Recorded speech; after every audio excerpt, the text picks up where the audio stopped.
Kwa majina naitwa Alphonse Bundala. Kwa nafasi ya kanisani pale parokiani ni mwenyekiti wa umoja wa vijana ngazi ya parokia, na leo tuko hapa kwa ajili ya ufunguzi wa mashindano ya Pasaka Cup kwa ndani ya parokia yetu.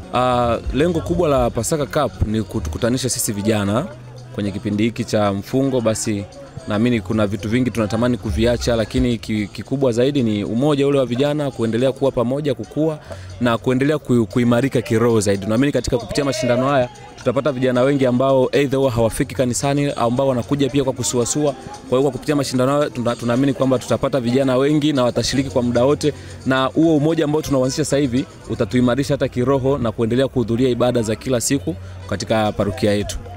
Kwa sasa mashindano yako ndani ya parokia Mtakatifu Stefano pekee, ambayo tumeagawanya kwenye kanda. Parokia yetu ina kanda 5 za vijana. Kwa hiyo tumegawanya kwenye hizo kanda, na ndizo hizo kanda 5 ndo zinashiriki, lakini tukaona kwamba ni vyema kwa sababu parokia yetu ni walezi wa shule ya sekondari Udimoshi. Kwa hiyo tukawaongeza na wadogo zetu wa Udimoshi kushiriki kwenye haya mashindano. Kwa hiyo jumla tunazo timu 6 ambazo zote ziko ndani ya parokia ya Mtakatifu Stefano Shahidi. Tunaamini kwenye maisha ya kawaida kwamba tuna vitu vingi sana tunavyovifanya, lakini tuna changamoto pia ambazo tunakutana nazo sisi kama vijana. Lakini pia wazazi wetu wanakutana na changamoto kupitia sisi vijana.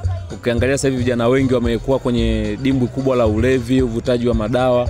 Kwa hiyo tunaona kwamba hakuna namna kubwa sana, tunakosa nguvu kubwa ya kuwatoa huko, na baada ya kufikiria kwa kina tukaona kwamba tuweke haya mashindano kwa muda ambao tutakuwa pamoja, tunaweza tukawatoa huko waliko na wakafika hapa. Kwa hiyo naamini kwenye muda ambao tunakutana hapa vijana wataacha kutumia pombe, wataacha kuvuta kama ni madawa kulevya, watatumia huo muda hapa. Kwa hiyo ni kama kitu tunakitengeneza kwa ajili ya kuwatoa vijana kwenye njia mbaya na kuwaleta kama pamoja kwa kupitia michezo, tuwe pamoja kwenda kulikuza neno la Mungu. Asante. Pia tunawashukuru sana Moshi Online TV kwa support, kwa kuwa pamoja na sisi siku hii ya uzinduzi, na tunawakaribisha muendelee kuwa pamoja siku zote za mashindano haya. Kama mnavyoona mashindano watu wameitikia kwa wingi, na tuendelee kuwa pamoja, tuendelee kutoa taarifa hizi, na vijana wengine au watu wengine waliko basi wanaweza kaona kama ni kitu kizuri wakafanya kwa ajili ya kuendelea kukuza umoja wa vijana kwenye parokia zao na vigango vyao. Mwisho wa siku sifa na utukufu virudi kwa Mungu.